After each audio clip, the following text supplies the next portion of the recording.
Hi, this is Mrs. Metzger, and today we're going to be going over the Unit 3 activity instructions for EthanFrome in English 3A.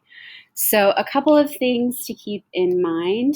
The book is going to be available, the audiobook and a digital copy of the book are available on the English website. And so, if you go into Edmentum, the first couple of links or the first couple of links in the class will take you to the English website. You do need to be logged onto your school email in order to access the English website. But the book is about 3 hours to listen to because it is a novella. It is not a full-length novel. It's a shorter novel, so it's about 3 hours to listen to, and you can listen to it and read it as you go. So your objective of this assignment is to, after you've listened to and read EthanFrome, also if you can't get into the English website and get those links to the book or the audio file of the book, you can just Google EthanFrome PDF and you'll get a digital copy of it on Google, or you can go to YouTube and you can find an audio recording of it too. So there are some different pathways to get the book. But your objective of the assignment is going to be to do a presentation on your understanding of who EthanFrome is as a person based on the interactions that you see with the primary people in his life, which are two women in his life. So we get to know a lot about a person's identity based on the interactions that they have with other people. So we get to know about who EthanFrome is, and this gives us some clues to some of the themes in the novella, due to the fact that EthanFrome is primarily about EthanFrome's internal conflict. There are external conflicts, but those are all informing the internal conflict that he's going through. So essentially, we're doing a psychological analysis on EthanFrome. And your job is to then do a presentation of your understanding of the symbols that give us clues to who EthanFrome is, and thereby what the themes are in the novel on the basis of that. Okay, so you're going to be doing a presentation similar to the one that I'm doing now, where you're going to be creating the PowerPoint is already created, so you're just going to fill out the template of the PowerPoint, and then it's your job to present the PowerPoint of the symbols that you found that represent the two primary relationships that Ethan has in the novella.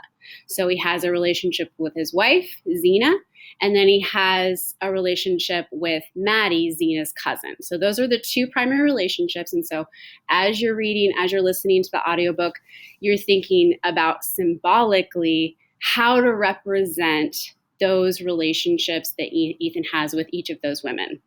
Okay, so you'll fill out the template. The template is in Unit 3 as well. You can click on the file and you can fill out the template there. There's also an example included, which we'll go over soon. And then it's up to you to decide if you want to do a digital recording, a digital presentation that you include a link to in your submission of this file, or you can actually present your PowerPoint over the phone to an English teacher. You can make an appointment with an English teacher and do a live presentation. So getting into that, it's a good idea to look at the literary period, because all of English 3A has been about literary periods and sort of the shift of ideals of society based on what was going on at the time and based on what people valued during that era.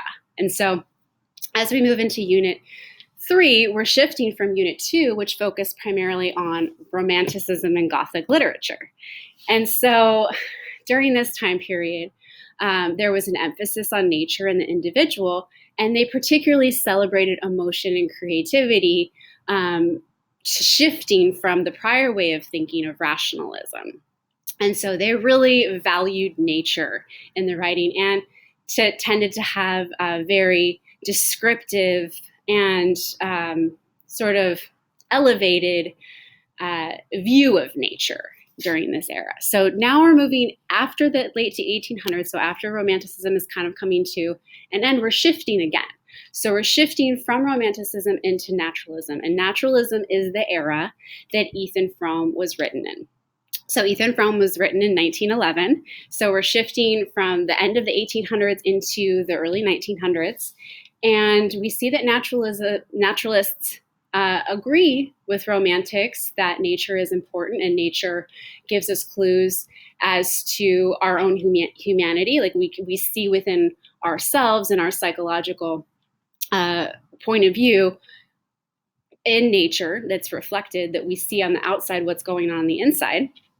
But the difference is contrasting romanticism, naturalism instead looks at nature a little bit more holistically. So it looks at nature in the sense that, yes, nature is beautiful. We can go to a flower field.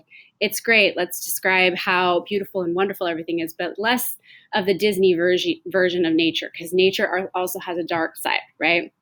And so this coming out of Darwin's ideas about survival of the fittest are shaping society during that time.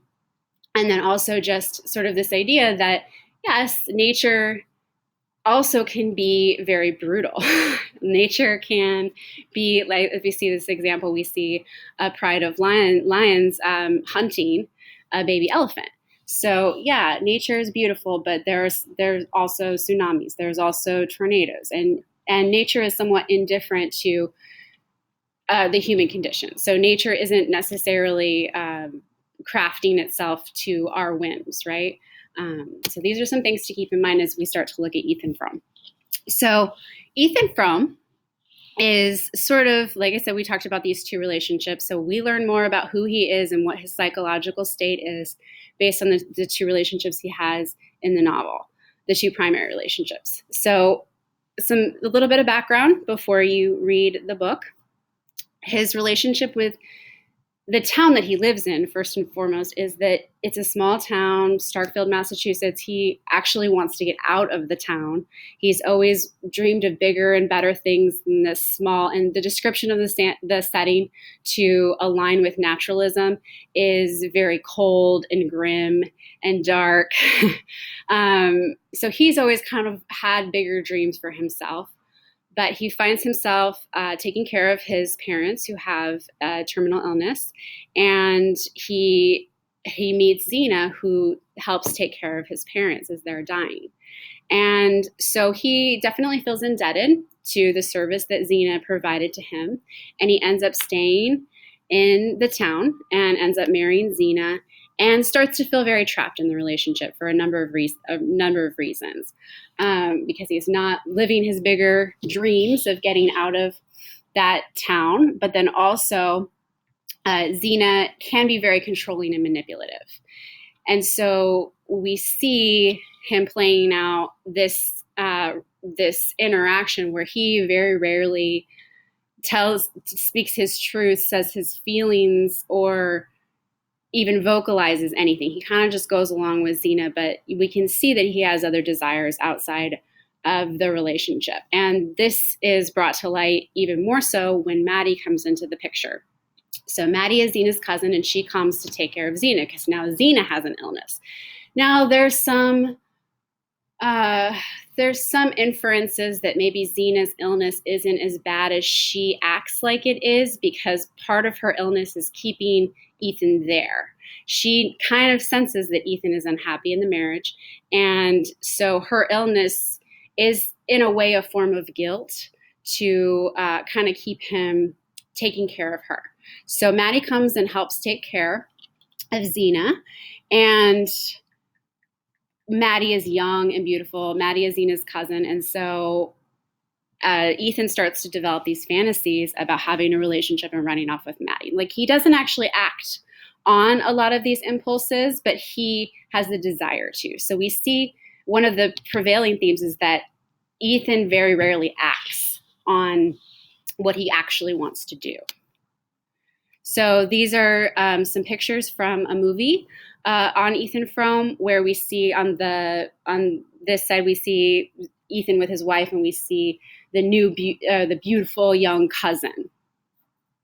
Okay, so this is the example provided in the template of the PowerPoint. So we see how we take symbols from nature, we take 4 symbols from nature, and we have a description as to why I've chosen these symbols to represent Ethan's relationship. The example is Ethan's relationship with Xena. So you're going to you're going to fill in the template of your own symbols from nature, and these should be